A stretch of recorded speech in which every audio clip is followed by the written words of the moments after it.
आज हम करने वाले हैं रिप्रेजेंटेशन ऑफ डाटा, आंकड़ों का प्रस्तुतिकरण। लास्ट क्लास में जो हमने किया था वो डेटा को हमने कलेक्ट किया था कि डेटा को कलेक्ट कैसे किया जाता है और उसको कलेक्ट करने के लिए कोई पर्पस होता है।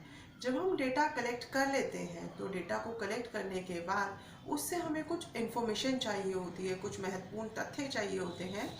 जैसे देखिए एग्जाम्पल 1 है, marks of 30 students of class 9th obtained in a test of 50 marks are given below।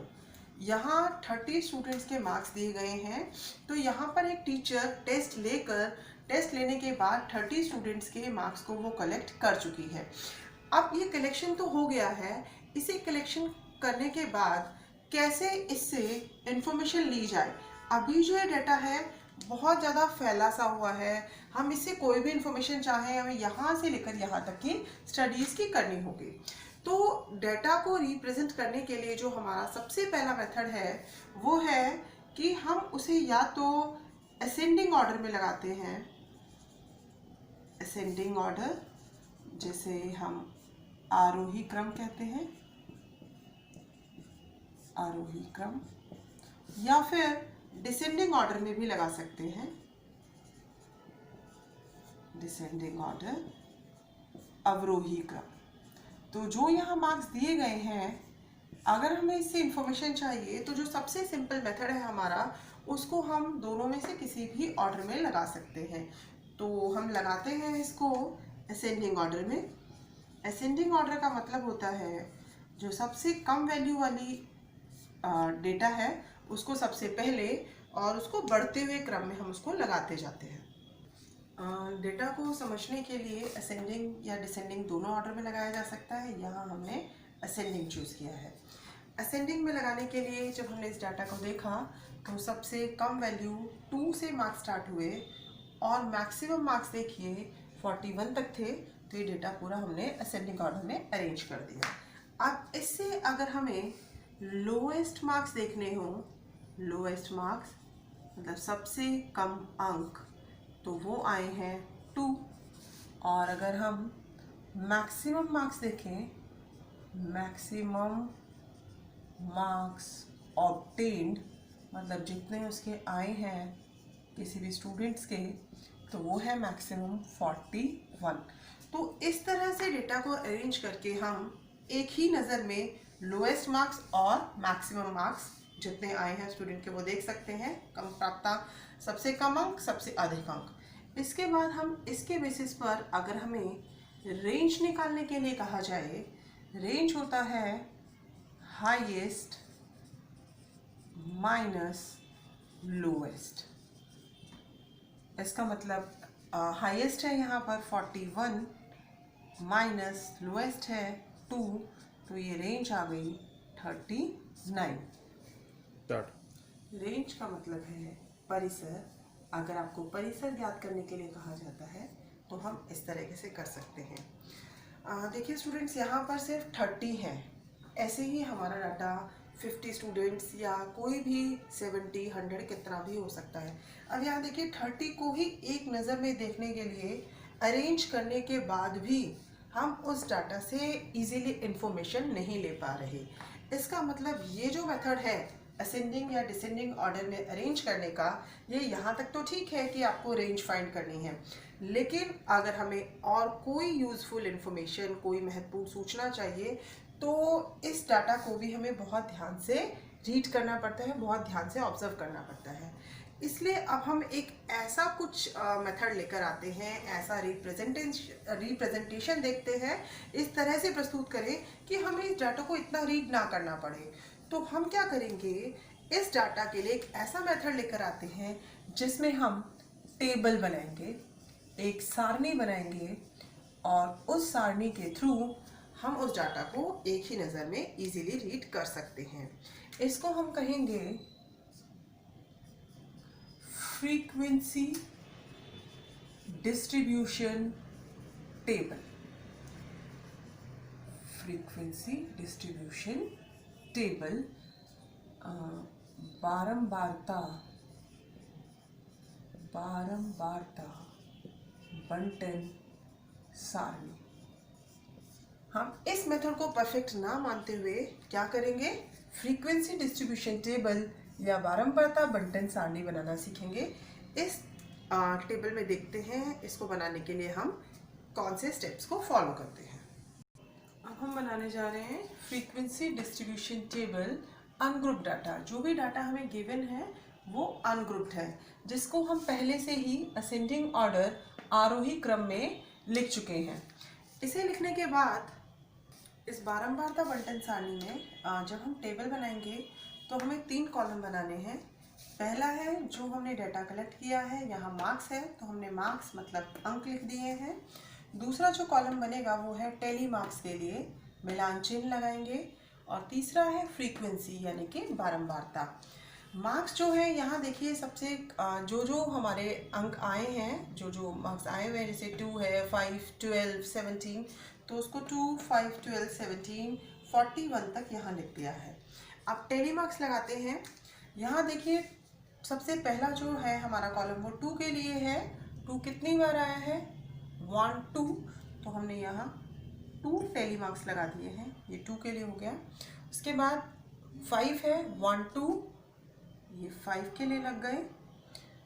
अब है 12 के लिए 1, 2, 3, 4, 1, 2, 3, 4। उसके बाद है 17, 1, 2, 3, 1, 2, 3।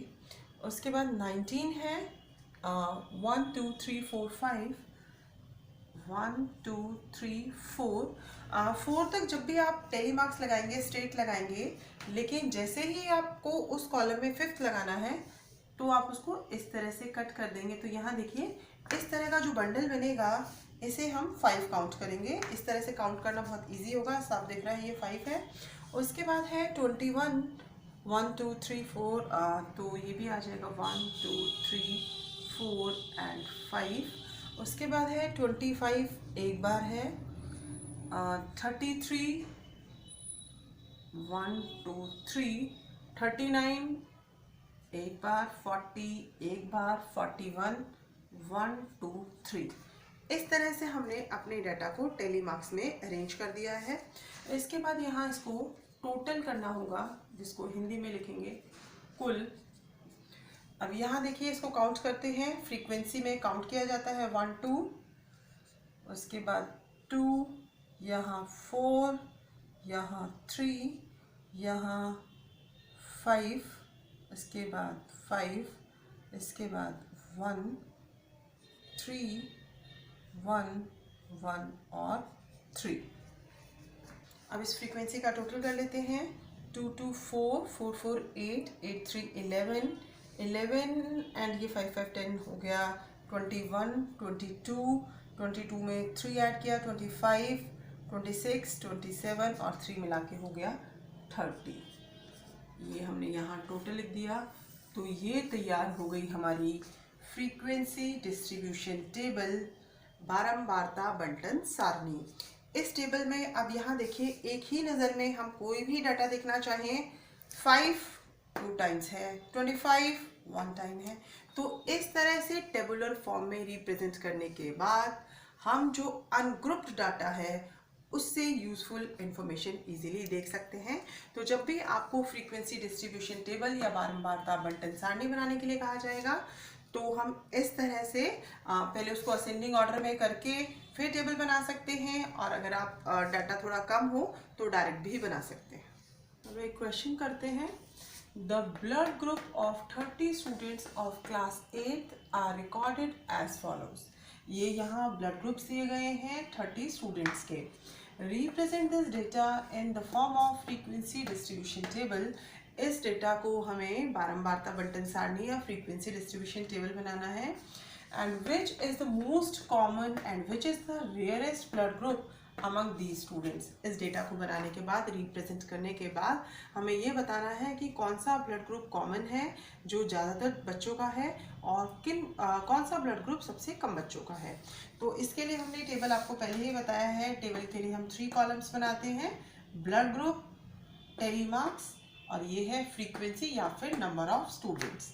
अब यहाँ देखिए ब्लड ग्रुप्स में जो हम नज़र एक बार में देख पा रहे हैं। वैसे भी हमें पता है ब्लड ग्रुप हमारे 4 होते हैं, वही चारों में से यहाँ रिप्रेजेंट किए गए हैं। तो ब्लड ग्रुप हमने लिख लिया है ए, बी, ओ और ए बी। अब टेली मार्क्स लगाना शुरू करते हैं।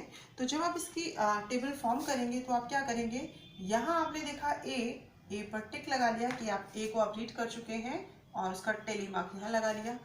उसके बाद बी, उसका टेली मार्क यहाँ लग गया। उसके बाद ओ का टेली मार्क, फिर से ओ, तो एक और टेली मार्क। अब आया टर्न ए बी। यहाँ हम टिक इसलिए लगाते जा रहे हैं ताकि हम भूल ना जाए हमने अभी किसके लिए डेटा के लिए मार्क लगाया था। उसके बाद है ओ, तो हम ओ के लिए फिर लगा देते हैं। उसके बाद ए, ये ए लग गया। उसके बाद है ओ, तो ओ के लिए आ गया। उसके बाद है बी, देखिए बी, ये रहा बी। उसके बाद है ए, ये रहा ए।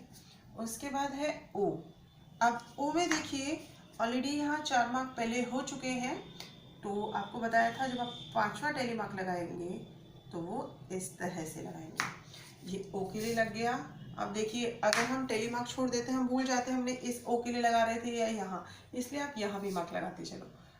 बी, तो बी के लिए हो गया यहाँ। उसके बाद ए, उसके बाद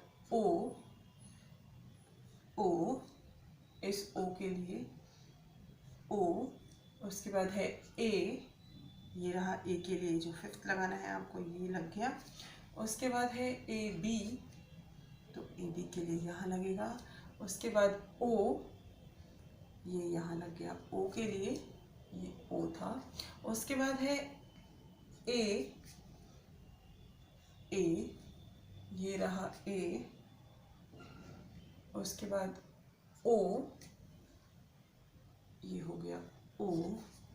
उसके बाद नेक्स्ट ओ, इसके लिए आप एक कट कर देंगे 5th के लिए। उसके बाद है ए बी, ये रहा ए बी। उसके बाद है बी, उसके बाद है ए, ये रहा ए। उसके बाद है ओ, उसके बाद है बी, ये रहा बी। देखिए यहाँ ऑलरेडी 4 हो चुके हैं, ये रहा बी। उसके बाद है ए, ये रहा ए। उसके बाद है बी, ये रहा बी के लिए। उसके बाद है ओ, ये हम लगा देते हैं यहाँ ओ के लिए। अब यहाँ टेली मार्क्स लगाने के बाद यहाँ हम फ्रीक्वेंसी में इनको काउंट करते हैं। देखिए ये फर्स्ट बंच है, एक गुच्छा बना हुआ है 5 and 4 9। इस तरह से ये जो कट इसलिए लगाया जाता है कि काउंट करना इजी हो जाए। 5 1 6 हो गया, ये यहाँ 5 5 10 and 2 12, और ये आ गया 3। अब इसका टोटल कर देते हैं। 9 और 6 15, 12 and 3 15, 15 ये, तो टोटल आ गया 30। और ये हमारी टेबल रेडी हो गई, फ्रीक्वेंसी डिस्ट्रीब्यूशन टेबल, बारंबारता बंटन सारणी। तो इस क्वेश्चन का फर्स्ट पार्ट तो हो गया है। सेकेंड पार्ट है कि कॉमन ब्लड ग्रुप कौन सा है। कॉमन ब्लड ग्रुप और रेयरेस्ट ब्लड ग्रुप।